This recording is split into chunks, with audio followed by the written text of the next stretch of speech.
বন্ধু কি ওষুধ দিচ্ছ? পশাড়ির ওষুধ। পচাড়ি ওষুধ, মরিচ বাড়ির পচাড়ি ওষুধ। ওষুধের নাম কি? ওষুধের নাম হচ্ছে নাটিভ। নাকি ভোগ।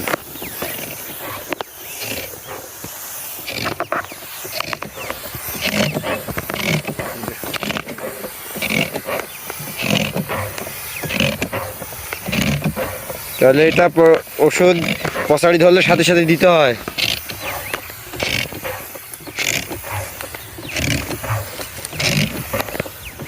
পচাড়ির জন্য নাটি ভোগে বেটার। নাটিভ আছে, অনেক কোম্পানির ওষুধ আছে, যেমন ভালকান, নুইন, এমিস্টার টপ, আচ্ছা, এমিস্কর। তাহলে আমাদের বন্ধু প্রজেক্টে মরিচ বাড়িতে পচাড়ি হওয়ার কারণে ও এখন পচাড়ি ওষুধ দিচ্ছে তার প্রজেক্টে।